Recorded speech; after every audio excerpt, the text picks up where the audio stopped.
పెళ్ళైనా పండగైనా వేడుక ఏదైనా పట్టుచీరల ప్రత్యేక వేదిక వారాహి సిల్క్స్.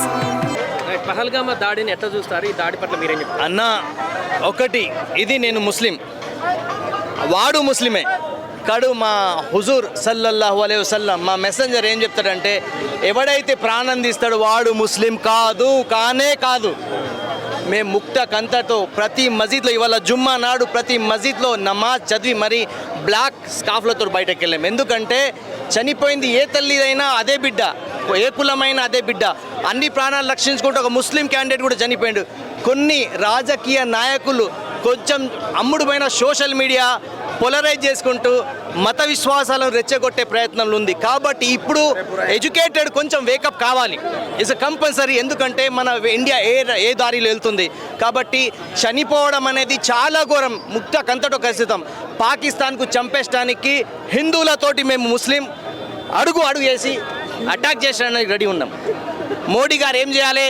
ఇటువంటప్పుడు మాటలు చెప్పుడు కాదు, మీరు నిరూపించాలి. చెప్పండి. అటు సరిహద్దుల్లో ఆల్మోస్ట్ యుద్ధ వాతావరణం నెలకొంది. ఇటు మన వాళ్ళు విమానాలు మోహరిస్తున్నారు, పాకిస్తాన్ నుంచి విమానాలు మోహరిస్తున్నారు. ఒకవేళ యుద్ధం వస్తే ఎట్లాంటి పరిస్థితి ఉంటుంది, ఎలాంటి సపోర్ట్ ఉంటుంది? మన దురదృష్టం. మళ్ళొకటి నేను పెద్ద విషయం చెప్తాను.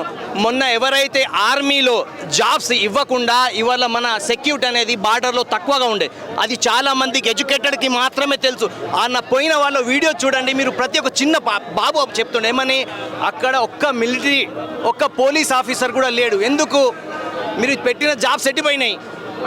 అది ఆ లోపాలు చెప్పట్లేదు. మాట్లాడితే అక్కడ ముస్లిం అంటే ఇండియన్ ముస్లిం కూడా ఆ రకంగా చూడడం కరెక్ట్ కాదు. కాబట్టి పాకిస్తాన్ ముస్లింలే కొట్టుకుంటారు. మేము ముస్లింకు సపోర్ట్ అంటే ముస్లింగా, అది Pakistan Muslim. I proud be I'm Indian Muslim. ఎందుకంటే ఇండియాలో ఇన్ని కులాలు ఇన్ని మతాలు కలిసి ఉంటున్నాయి. కాబట్టి ఈ కలయికను చూడలేకపోయి కొందరు కావాలని మీడియా దుష్ప్రచారం చేస్తుంది. పాకిస్తాన్కు ఏ రకమైన ఫైట్ అయితే ఆ రకంగా ఇండియన్ ముస్లిం రెడీగా ఉన్నాం మేము. పెహల్గామాలో జరిగినటువంటి ఉగ్రదాడికి సంబంధించి యావత్ భారతదేశ ప్రజలందరూ ముక్తకంఠంతో ఖండిస్తున్నారు. ఈ సందర్భంగా కాంగ్రెస్ పార్టీ కూడా ఈ ఘటనను చాలా తీవ్రంగా పరిగణిస్తుంది. ఈ నేపథ్యంలో తెలంగాణ కాంగ్రెస్ పార్టీ ఈరోజు కొవ్వొత్తులతో నిరసన చేపట్టడమే కాకుండా మద్దతుగా నిలుస్తున్నారు. అక్కడ మృతి చెందినటువంటి వారందరి కుటుంబాలకు సంబంధించి కొంతమంది కాంగ్రెస్ నేతలు వారు ఉన్నారు, వారితో మాట్లాడదాం. మేడం, ఎలా చూస్తారు ఈ ఘటనకు సంబంధించి? देखिए, it's all to divert the minds of the people of India with the failures of BJP government. Whatever they have promised, they didn't fulfill. And recently, the bill they got, which has created a huge sort of angerness into the minorities, especially the Muslims, because the Waqf property belongs to Almighty Allah and the custodians are Muslims. So, to divert the minds of the people regarding this, they have created this sort of incident. You can see Pulwama attack and this attack. This is not that the terrorists killed Hindus. This is, they killed the economy of Kashmir. They killed the earning situation of Kashmiris, which was this time at boom. Already in the beginning of the session or in beginning of the tourism season, 2 crore tourists have attended Kashmir, which they could not digest. This has happened always. Whenever there is boom in Kashmir, they do this sort of a thing. I'm a daughter of Kashmir, daughter-in-law of Telangana, and my brother-in-law had gone 2 days before to Pahalgam. We saw the security over there. Why was not security on this day? And terrorists never have a religion. They don't belong to any religion, and terrorists never ask, are you a Hindu, are you a Muslim, are you a Sikh, are you a Christian? Because you can see Hindus also died in this, Muslim also died, Jain also died, Christian also died. So the thing is, Narendra Modi and Amit Shah should resign from their post. And when Narendra Modi could go and have paya with Pakistan Prime Minister, he can without saying go and attack on them. We are with him because we don't want to play holy with the bloods of the innocent people. They have a habit of playing with the bloods of the innocent people and doing politics. అందరికీ నమస్కారం. మరి ఈరోజు tank bund చౌరస్తాలో హైదరాబాద్ నగర నడిబొడ్డున మరి మొన్న పాక్ ఉగ్రవాద దాడికి 28 మంది అసూలు బారిన ఈరోజు యావత్ భారతదేశం అంతా కూడా పూర్తిగా కూడా బాధలో మునిగిపోయిందని తెలియజేస్తున్నారు. ఇట్లాంటి దాడులు ఇక ముంగట పునరావృతం కాకుండా నిజంగా ప్రాణాలంటే గాలిలో కలిసిపోవడం, మరి కుటుంబ సభ్యుల ముందరనే కాల్చి చంపడము పాకిస్తాన్ వరకు ఇది సబబు కాదని తెలియజేస్తూ నిజంగా చాలా బాధతోటి ఈరోజు మరి హైదరాబాద్ జంట నగరాల్లో ట్యాంక్ బండ్ మీద మరి ముఖ్యమంత్రి గారి నేతృత్వంలో మరి ప్రతి ఒక్కరు కూడా క్యాండిల్ ర్యాలీ అనేది నిర్వహిస్తా ఉన్నాం.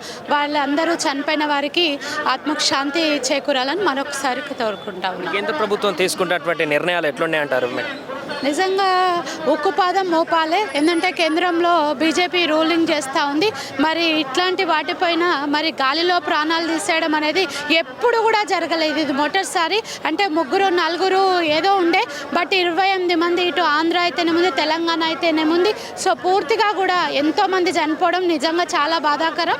సో ఇట్లాంటిది పునరావృతం కాకుండా మరి ఉగ్రవాదులు అన్నిటి స్థావరాలలో మరి ఉగ్రవాదులందరినీ కూడా మరి కఠినమైన చర్యలు తీసుకోవాలని మరొకసారి తెలియజేస్తా ఉన్నాం. Thank you.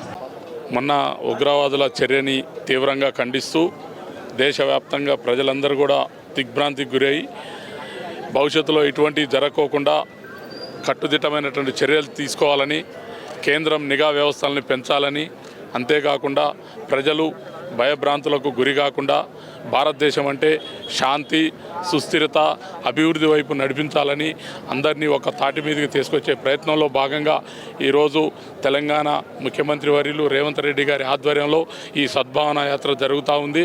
ఒకటి ఇక్కడ నుంచి ప్రశ్నిస్తూ ఉన్నాం, కేంద్ర ప్రభుత్వం నిఘా వైఫల్యాల వల్ల ఆడ జరిగినటువంటి పరిస్థితిని దాన్ని హిందూ ముస్లిం వ్యతిరేకత గురించో లేకపోతే దేశ ప్రజల మధ్య విచ్ఛిన్నానికి చేయడానికి ప్రయత్నం జరుగుతూ ఉంది. దీన్ని తీవ్రంగా ఖండిస్తున్నాం. నిఘా భద్రతని పెంచాలి. అక్కడ ఎక్కడైతే కొద్దిగా సెన్సిటివ్ ఏరియాస్ ఉన్నాయో ఆ ఏరియాలలో పటిష్టమైనటువంటి భద్రతని చేయడంలో కేంద్ర ప్రభుత్వం విఫలమైంది.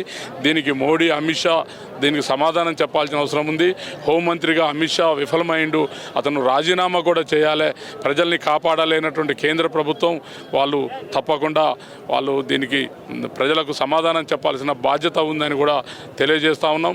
కాంగ్రెస్ పార్టీ ఆధ్వర్యంలో ఇలా జాతీయ స్థాయిలో ప్రపంచవ్యాప్తంగా ప్రతినిధులతోటి ఈరోజు జరుగుతున్నటువంటి సద్భావన యాత్ర దేశ ప్రజలకు ఒక భద్రతని, వాళ్ళకు ఒక ఐక్యతని, అభివృద్ధిని, శాంతి, సుస్థిరతని వైపు నడిపించేటటువంటి ప్రయత్నంలో భాగంగానే ఈరోజు ఈ సద్భావన యాత్ర జరుగుతూ ఉంది. ప్రజలందరూ గమనిస్తూ ఉన్నారు. దేశవ్యాప్తంగా ప్రజల మధ్య భావోద్వేగాలను రెచ్చగొట్టేటటువంటి కుట్రల్ని తిప్పికొడుతూ ప్రజలందరూ కూడా అన్నదమ్ముల వలె కలిసి ఉండి రాజ్యాంగబద్ధంగా ఇప్పుడైతే కాంగ్రెస్ పార్టీ ఏదైతే నిఘా ఇచ్చిందో జై బాపు, జై భీమ్, జై సంవిధాన్ అనేటటువంటి నినాదం కూడా ప్రజల్లోకి తీసుకుపోతూ ప్రజలకు ఒక భద్రమైనటువంటి పరిపాలన అందించేటటువంటి ప్రయత్నం జరగాలి. కానీ కేంద్ర ప్రభుత్వం మాత్రం ఆ దిశగా ప్రయత్నం చేయకుండా దీని భావోద్వేగాలను రెచ్చగొడుతూ శాంతి సామరస్యాలను దెబ్బతీయడానికి ప్రయత్నం చేస్తూ ఉంది. దీన్ని తిప్పికొట్టేటువంటి ప్రయత్నంలో భారతదేశ ప్రజలకు ఒక సందేశాన్ని ఇవ్వడానికి కోసం ఈ సద్భావన యాత్ర జరగబోతూ ఉంది. ఇవాళ జమ్మూ కాశ్మీర్లో జరిగినటువంటి ఏదో దాడి అవుతుందో అది చాలా ఏమైన చర్య. మన కేంద్ర ప్రభుత్వం ఏం చేస్తుందో అర్థమవుతలేదు, మన కేంద్ర ఇంటెలిజెన్స్ ఏం చేస్తుందో అర్థమవుతలేదు. మన మోడీ గారు కానివ్వండి, అమిత్ షా గారు కానీ పెద్ద పెద్ద మాటలు మాట్లాడుతుంటారు. ఇలా దేశం కోసం అది అని ఇది అని హిందువులను దేశం మన ఇంతమంది మన భారతీయులందరూ కూడా అక్కడ కాశ్మీర్లో ఉగ్రవాదులు వాళ్ళని మరీ వాళ్ళ పేరుని అడిగి, ఐడెంటిటీని అడిగి వాళ్ళు కాల్చి చంపడం చాలా దారుణము. నిజంగా మేము తీవ్రంగా ఖండిస్తున్నాం కాంగ్రెస్ పార్టీ తరఫు నుంచి ఈ విషయాన్ని. మాత్రము రేపు ఖచ్చితంగా వాళ్ళు మూల్యం చెల్లించుకోవాల్సిన అవసరం ఉన్నది. పాకిస్తాన్ వాళ్ళు కావాలనే ఇటీవలనే వాళ్ళ ఆర్మీ టర్మినల్ కూడా మాట్లాడి అప్పుడేదో కొంచెం వ్యత్యాసంగా మాట్లాడిన ఆ వ్యత్యాసమే మొన్న జరిగిన కాల్పులకు నిదర్శనం ఈ సందర్భంగా క్లారిటీగా వచ్చేసింది అందరూ కూడా. ఖచ్చితంగా పాకిస్తాన్ ఏమైనా ఇటువంటి ఇంకా చర్యలు చేపట్టే అవకాశం ఉంది. కాబట్టి భారత ప్రభుత్వం కఠినంగా ఇలాంటి చర్యలు మరొకసారి పునరావృతం కాకుండా గట్టి చర్యలు తీసుకోవాలి. ప్లస్ మన ఇక్కడ భద్రతా దళాలను కూడా మొత్తం పెంచి అక్కడ రేపు త్వరలో జరగబోయే మన జమ్మూ కాశ్మీర్లో జరగబోయే మన ఈ వైష్ణవీదేవి కార్యక్రమం ఉంటుంది. మళ్ళీ ఆ కార్యక్రమం కూడా పెద్ద ఎత్తున మన ఇక్కడ నుంచి భక్తులందరూ పోయి అక్కడ అమ్మవారి దర్శనం పోతారు. కాబట్టి ఖచ్చితంగా అమర్నాథ్ యాత్రలో అందరూ కూడా పాల్గొంటారు. కాబట్టి మళ్ళీ అది కూడా కొంచెం చాలా సేఫ్నెస్ ఉండాల్సిన అవసరం ఉంది. కాబట్టి ఏదేమైనటువంటి కాంగ్రెస్ పార్టీ ఈరోజు స్టాండ్గా వాళ్ళ ముఖ్యమంత్రి గారు రేవంత్ రెడ్డి గారి ఆధ్వర్యంలో ఇక్కడ నెక్లెస్ రోడ్ నుంచి మన ఇందిరాగాంధీ విగ్రహం వరకు కూడా మేము కొవ్వొత్తులతో శాంతి ర్యాలీ నిర్వహిస్తున్నాము. వారి చనిపోయిన కుటుంబాలందరికీ కూడా వారి ఆత్మకు శాంతి చేకూరాలని కోరుకుంటూ అదేవిధంగా వారి కుటుంబాలకు ప్రగాఢ సానుభూతి తెలియజేస్తున్నాము. మొన్న జరిగిన కాల్పుల విషయంతో దేశమంతా ఆందోళన చెందింది.